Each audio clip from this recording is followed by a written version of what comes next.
जय हिंद दोस्तों। मैं जयप्रकाश आप सभी को स्वागत करता हूं आपके अपने चैनल जेपी स्टडी सेंटर में।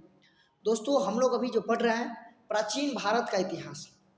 प्राचीन भारत का इतिहास यह एनसीईआरटी सार संग्रह है जो वन लाइनर है और यह क्लास 6 से क्लास 12 तक का ये एनसीईआरटी का संपूर्ण निचोड़ है। इससे पहले हम लोग इसका एक वीडियो देख लिए जिसमें हम लोग पढ़े थे प्राचीन भारत के इतिहास की प्रमुख स्रोत।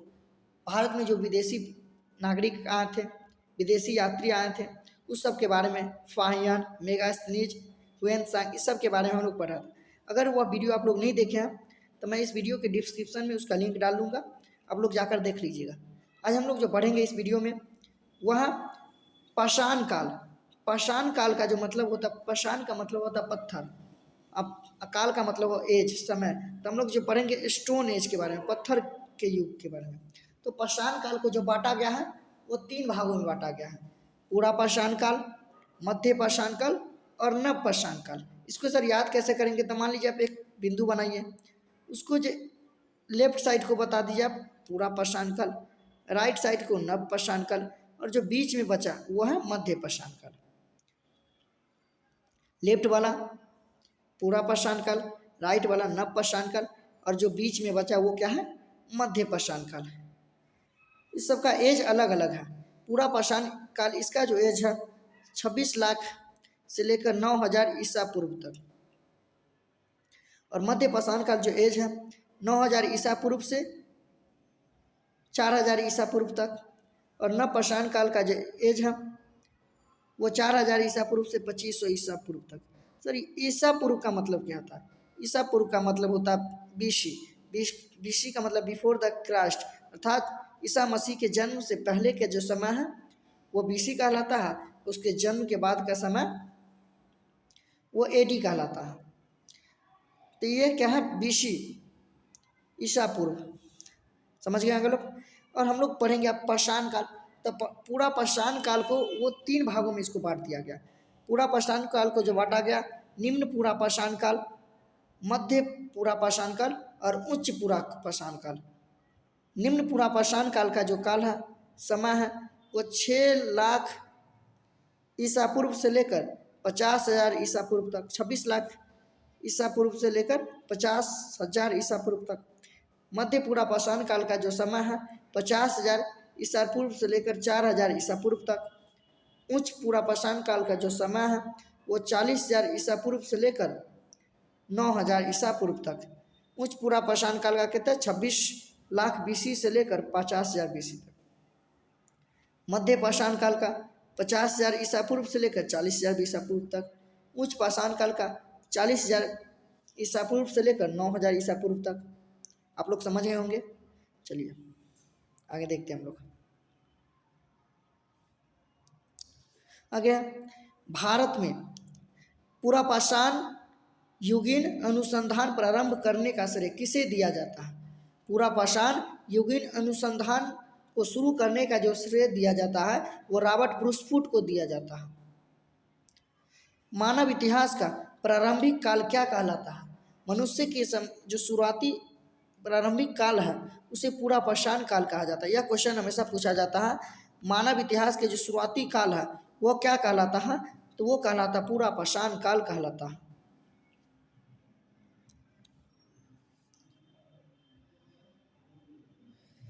प्राचीन भारत के लोग औजार और अस्त्र शस्त्र बनाने के लिए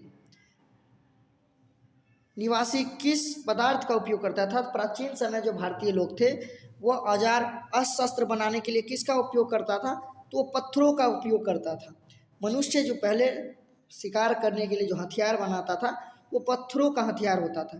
प्राचीन भारतीय भौगोलिक मान्यता के अनुसार भारतवर्ष किस द्वीप खंड का हिस्सा था? तो भारतवर्ष जो प्राचीन भौगोलिक मान्यताओं के अनुसार वह जम्बू द्वीप का हिस्सा था। जम्बू द्वीप मतलब जामुन का पेड़, वहाँ के ऋषि मुनि इसके लोग कहते थे जम्बू द्वीप, अर्थात जामुन का पेड़ वहाँ ज़्यादा मिलता था इसलिए जम्बू द्वीप। चलिए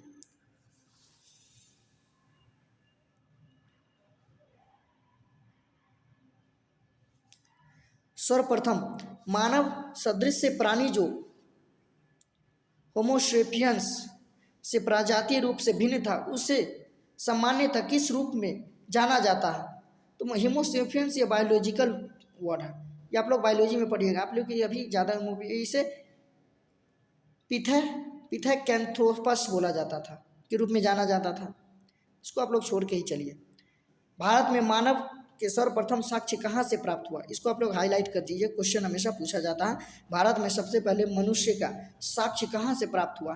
तो भारत में मानव के जो सर्वप्रथम साक्ष्य है वह हथनौरा जो नर्मदा घाटी से क्षेत्र में प्राप्त हुआ। अर्थात लोग जो शुरू में भारतीय लोग रहते थे नर्मदा घाटी के क्षेत्र में रहते थे।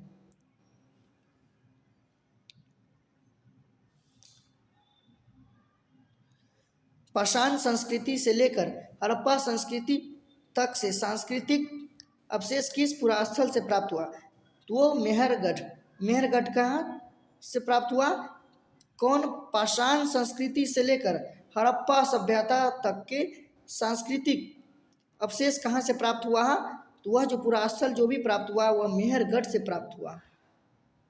जोते हुए, इसको आप लोग हाईलाइट कीजिए, यह क्वेश्चन पूछा जाता है। जोते हुए खेत का साक्ष्य किस पुरातात्विक स्थल से प्राप्त हुआ? तो वो कालीबंगा से प्राप्त हुआ। जोते हुए खेत का जो साक्ष्य प्राप्त हुआ है वो कालीबंगा से प्राप्त हुआ।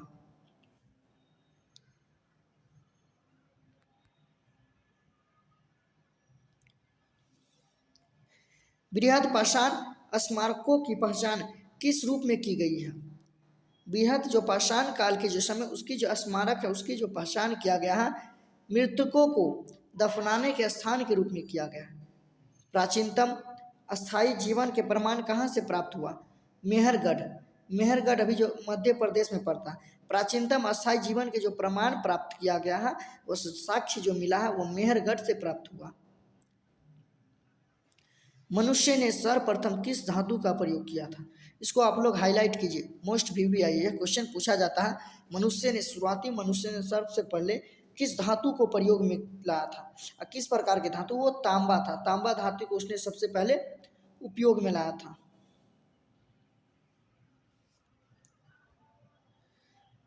प्रस्तर युग अर्थात स्टोन एज के लोग के पास प्रथम घरेलू पशु कौन था? तो कुत्ता था। सबसे पहले क्वेश्चन आ जाता रहता है, इसको भी हाईलाइट कीजिए। इसको भी, मनुष्य ने सबसे पहले किस धातु का प्रयोग किया? तो तांबा का। सबसे पहले कौन से पशु को उसने पालतू बनाया? तो कुत्ता को। यह कुत्ता को उन्होंने पालतू इसलिए बनाया क्योंकि उस समय के लोग क्या करते थे? शिकार करते थे, और शिकार करने में कुत्ता उसको सहायता करता था। जिस दिन कभी कल उसको शिकार नहीं मिल पाता था तो वो अपने पालतू कुत्ते को ही मारकर खा जाता था उस समय के लोग। उत्खनित प्रमाणों के अनुसार पशुपालन का प्रारंभ किस काल से माना जाता है? तो वो जो माना जाता है मध्य पाषाण काल से माना जाता है। अर्थात मनुष्य ने पशुपालन की शुरुआत किस काल से किया? तो मध्य पाषाण काल से पशुओं को पालना शुरू कर दिया।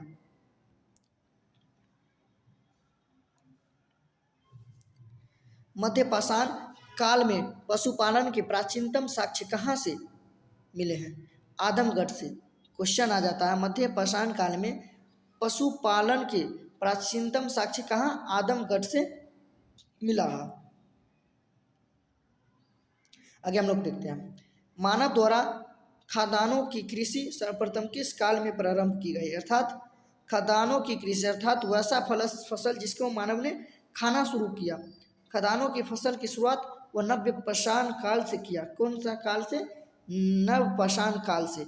नव पाषाण काल का जो पीरियड है 4000 BC से लेकर 2500 BC तक। मानव द्वारा प्रयोग में लाया जाने वाला प्रथम अनाज कौन सा है? जौ। इसको भी आप लोग हाईलाइट कीजिए, मोस्ट VVI है, क्वेश्चन आता रहता है। मानव द्वारा सबसे पहले कौन सा फसल या कौन से अनाज को प्रयोग में लाया गया? तो जौ को।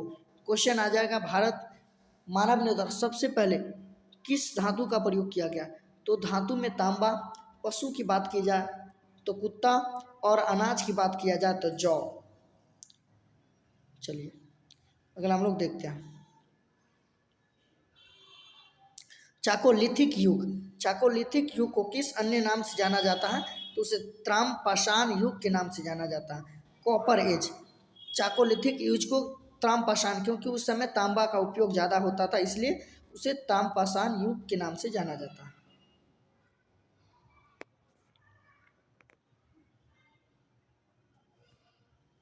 अब हम लोग देखेंगे त्रामपाषाण कालीन स्थल, उस समय के जो स्थल था अभी वर्तमान में वो क्या है और कहाँ और किस राज्य में है। स्थल के बाद इधर स्थल अभी वर्तमान में वो राज्य और प्राप्त साक्ष्य वहाँ से क्या मिला है। तो इनाम गांव से जो मिला था, इनाम गांव अभी महाराष्ट्र में पड़ता है। वहाँ जो कच्ची मिट्टी के मकान तथा गोलाकार गड्ढे वाले मकान के साक्ष्य मिले। कहाँ से? इनाम गांव कहाँ भी पड़ रहा है वर्तमान में? महाराष्ट्र में। वहाँ जो मिला था गोलाकार गड्ढे वाले मकान के साक्ष्य मिला। दायमाबाद यह भी महाराष्ट्र में पड़ता है। यहाँ कलश समाधान तथा कलश को घरों के फर्श के नीचे रखने का प्रमाण जो मिला हुआ कहाँ से? दायमाबाद, यह भी महाराष्ट्र में पड़ता है। यह भारत के सबसे बड़ा त्रामपाषाणिक स्थल माना जाता है। नवदा टोली यह महाराष्ट्र में पड़ता है। यहाँ जो उत्खनन का कार्य शुरू किया था HD सांकलिया के द्वारा किया गया था। यहाँ पर क्या हुआ? चित्रित काले मृदभांड का प्रमाण मिला है। नेवासा यह भी महाराष्ट्र में पड़ता है। यहाँ पटसन का प्रथम साक्ष्य मिला है। कहाँ? नेवासा से पटसन का प्रथम साक्ष्य कहाँ से मिला था? नेवासा से, जो महाराष्ट्र में पड़ता है। त्रामबती राजस्थान में भी पड़ता है। यहाँ पर काले मृदभांड सफ़ेद रैखिक चित्रों के सजे मिले हैं। यहाँ जो काले मृदभांड मिला है वह सफ़ेद रैखिक चित्रों से सजे थे। नवपाषाण काल शब्द का प्रयोग सबसे पहले 1865 में सर जॉन कलिम्बुल्लाक ने किया था। क्वेश्चन आता रहा था नवपाषाण काल शब्द का प्रयोग सबसे पहले किसने किया था? तो सर जॉन बुल्लाक ने। कब? 1865 में सर जॉन बुल्लाक ने नवपाषाण काल का सबसे पहले प्रयोग किया। चलिए आगे हम लोग देखते हैं।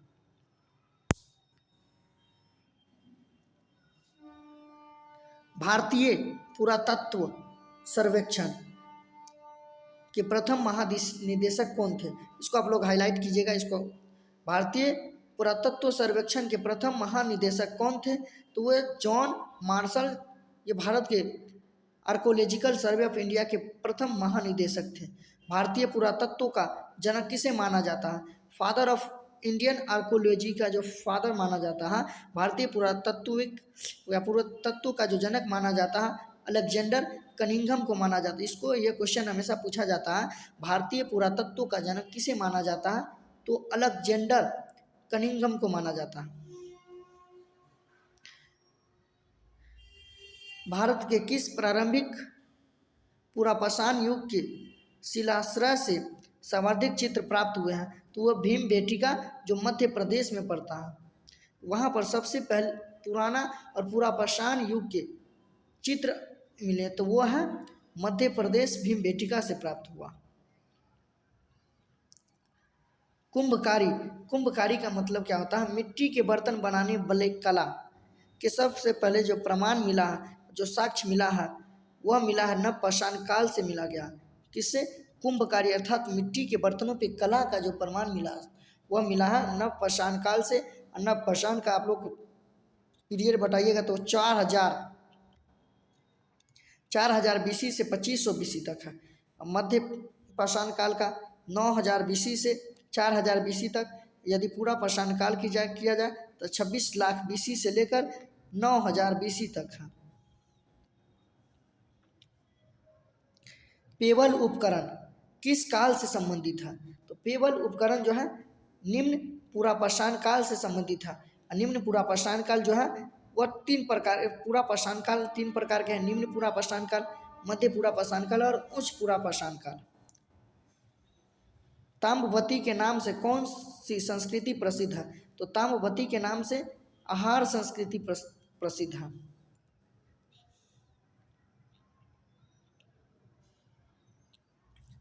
माइक्रोलिथिक औजार किस काल से संबंधित है? तो ये मध्य पाषाण काल से संबंधित है। मध्य पाषाण काल कब से कब तक है? तो 9000 BC से लेकर 4000 BC तक मध्य पाषाण काल है। और यह माइक्रोलिथिक औजार कहाँ से? मध्य पाषाण काल से ही मिला है। बेलन घाटी से प्राप्त औजार किस काल से संबंधित है? बेलन घाटी से जो औजार प्राप्त हुआ है वह निम्न पुरापाषाण काल से संबंधित है। मानव की आखेट और खाद्य संग्रहक की अवस्था किस काल से जुड़ी हुई है? मानव ने सबसे पहले आखेट का मतलब होता है शिकार करना, खाद्य संग्रह का मतलब खाने की व्यवस्था को जगाना, इकट्ठा करना या संजोग कर रखना। तो यह किस काल से जुड़ी हुई है? तो यह पूरा पाषाण काल से ही जुड़ी हुई है।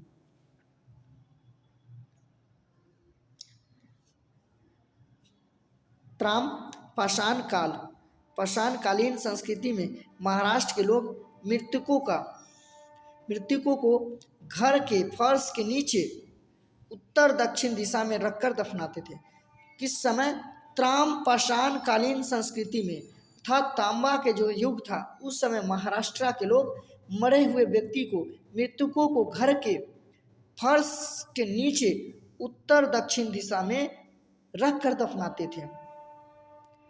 भारत के दो सर्वाधिक प्राचीन ज्ञात मध्य पाषाणकालीन स्थल कौन सी है या कौन से हैं? महदहा एवं सराय नहार राय। कौन से हैं? महदहा तथा सराय नहार राय। ये भारत के पाषाणकालीन सबसे प्राचीन स्थल है। आधुनिक मानव होमोसेपियंस का प्रादुर्भाव कब हुआ था? तो ये उच्च पाषाण काल में हुआ था।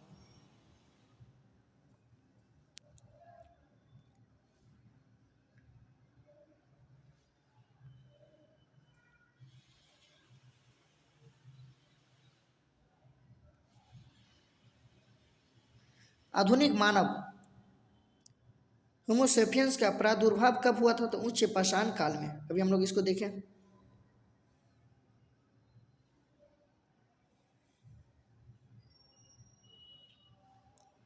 क्वार्ट जाइट पत्थरों के स्थान पर जस्पर चट आदि के पत्थर सर्वप्रथम कब प्रयुक्त हुए?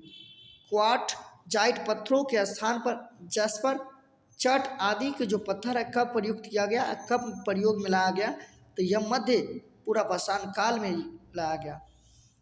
अग्नि का प्रयोग या अग्नि का उपयोग करना मानव ने सर्वप्रथम कब सीखा?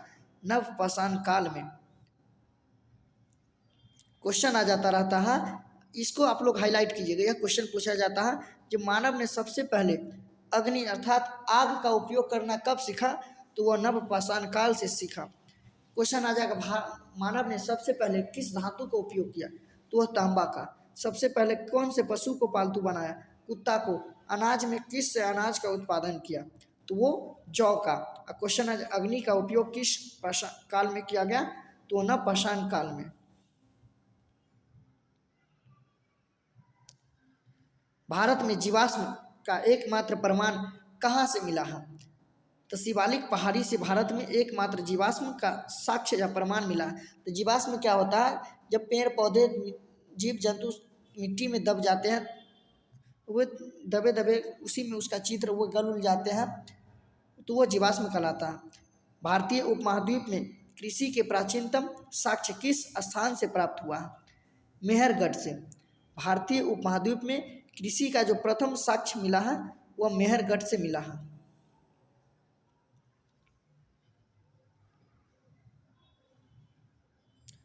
कपास के प्राचीनतम साक्ष्य कहाँ से प्राप्त हुआ? वो भी मेहरगढ़ से ही मिला है।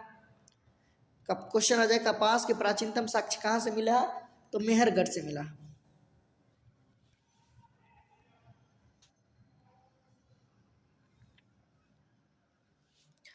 हड्डी निर्मित उपकरण किस भारतीय पुरातात्विक स्थल से संबंधित है या किस भारतीय पुरातात्विक स्थल से प्राप्त हुआ है? हड्डी से निर्मित। किससे? हड्डी से निर्मित उपकरण औजार किस भारतीय पुरातात्विक स्थल से प्राप्त हुआ है? तो सराय नाहर राय से प्राप्त हुआ। गौरिक मृदभांड पात्र का नामकरण कहाँ से हुआ? कौन सा? गौरिक मृदभांड जो पात्र है उसका नामकरण हस्तिनापुर से हुआ।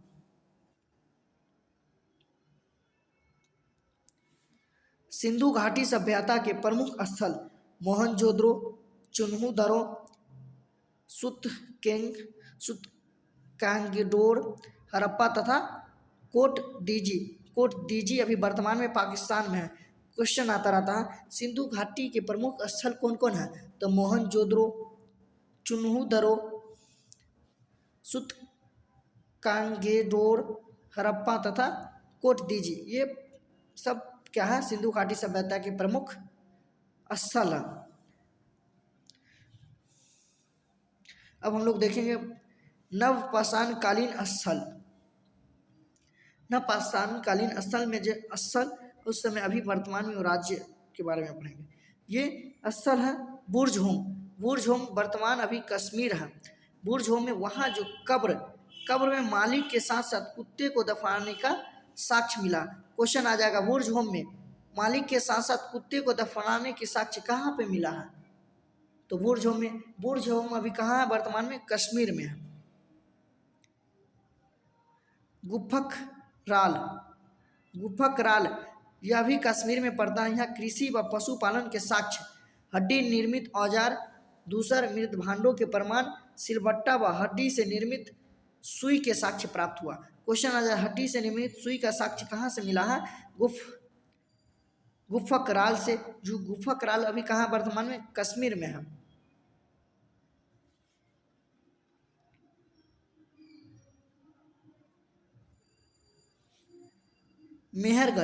मेहरगढ़ वर्तमान में कहाँ? मेहरगढ़ वर्तमान में पाकिस्तान में है।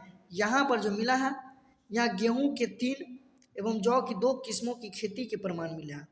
क्वेश्चन आ जाता मेहरगढ़ से क्या प्रमाण मिला है? तो गेहूं के 3 प्रकार एवं जौ के 2 किस्मों के खेती के प्रमाण मिला है। कच्ची ईंटों के आयताकार मकान व प्राचीनतम अस्थायी जीवन के साक्ष्य कहाँ से मिला? मेहरगढ़। और मेहरगढ़ भी वर्तमान में कहाँ पड़ता है? तो पाकिस्तान में पड़ता है। महदहा अभी वर्तमान में उत्तर प्रदेश में पड़ता है। यहाँ गोलाकार झोपड़ी के प्रमाण मिला। क्वेश्चन है गोलाकार झोपड़ी के प्रमाण कहाँ से मिला है? तो उत्तर प्रदेश महदहा से।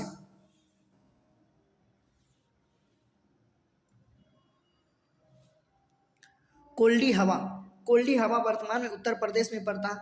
यहाँ धान की खेती के प्रमाण मिला। क्वेश्चन है धान की खेती का प्रमाण कहाँ से मिला? तो वो कोल्डी हवा जो वर्तमान में उत्तर प्रदेश में पड़ता है। यहाँ धान की खेती का भारत में ही नहीं बल्कि विश्व का सबसे प्राचीनतम साक्ष्य इसे माना जाता है। किसे? कोल्डी हवा जो उत्तर प्रदेश में पड़ता है, वहाँ धान की खेती का जो प्रमाण मिला है वह विश्व के सबसे प्राचीनतम साक्ष्यों में से एक माना जाता है। संगन कल्लू यह कर्नाटक में पड़ता है। यहाँ राख के टीले के प्राप्त किया गया है। क्वेश्चन राख के टीले के साक्ष्य कहाँ से मिला है? संगन कल्लू वर्तमान में कहाँ पड़ता है? तो ये कर्नाटका में पड़ता है। पिकली हल वर्तमान में कर्नाटक में पड़ता है। यहाँ राख के ढेर व निवास स्थल के साक्ष्य प्राप्त हुआ। राख के ढेर व निवास स्थल के साक्ष्य कहाँ से प्राप्त हुआ? पिकली हल वर्तमान में कर्नाटक में पड़ता है। चोपानी मांडो यहाँ से जो मिला है मधुमक्खी के छत्ते जैसी झोपड़ियाँ। क्वेश्चन आ जाएगा मधुमक्खी के छत्ते जैसे झोपड़ियाँ का प्रमाण कहाँ से मिला है? तो चोपनी मांडो वर्तमान में उत्तर प्रदेश में पड़ता है। यहाँ पर ज्यामिति के आकार के सूक्ष्म पाषाण व हस्त निर्मित मृद्वान के साक्ष्य भी प्राप्त हुआ। साथ ही साथ वहाँ मधुमक्खी के छत्ते के जैसी झोपड़ियाँ, यहाँ चिपनी मांडो उत्तर प्रदेश से प्राप्त हुआ। सारूतारू यह असम में। सारूतारू कहाँ? असम में। यहाँ गुवाहाटी के समीप उत्खनन से आदिम कुल्हाड़ियाँ व चित्रित मृद्भांड प्राप्त हुए। क्वेश्चन पूछा जाए आदिम कुल्हाड़ी कहाँ से प्राप्त हुआ? तो सारूतारू वर्तमान में कहाँ पड़ता है? तो असम में पड़ता है। अगला चिरांद वर्तमान में कहाँ पड़ता है? बिहार में चिरांद पड़ता है। यहाँ हड्डी के उपकरण प्राप्त किए गए हैं जो प्रायः हिरणों के सींग से बनाया जाता है। बिहार के चिरांद में जो नवपाषाण काल के जो साक्ष्य मिले हैं, वहाँ जो मिला हड्डी के उपकरण मिला जो किससे बनाया जाता था? हिरण के सींगों से बनाया जाता था। क्वेश्चन आ जाएगा हिरण के सींगों से बनाए जाने वाले हड्डी के उपकरण कहाँ मिले हैं? तो बिहार के चिरांद से मिला है। दाओजली वर्तमान में असम में पड़ता है। दाओजली वर्तमान में कहाँ पड़ता है? असम में। यहाँ कृषि व पशुपालन के साक्ष्य प्राप्त हुआ। यहाँ कृषि व पशुपालन के साक्ष्य प्राप्त हुआ। समझ गए हैं आप लोग। आशा करता हूँ यह वीडियो आप लोग को समझ में आ गया है। अगर यह वीडियो आप लोग को समझ में आ गया है तो वीडियो को लाइक कीजिएगा, साथ ही साथ हमारे चैनल जेपी स्टडी सेंटर को सब्सक्राइब कर दीजिएगा, ताकि हमारे द्वारा जो भी वीडियो अपलोड किया जाएगा उसका नोटिफिकेशन सबसे पहले आपके पास पहुँचे। तो चलिए हम लोग मिलते हैं नेक्स्ट वीडियो में एक नए वीडियो के साथ। जय हिंद, जय भारत।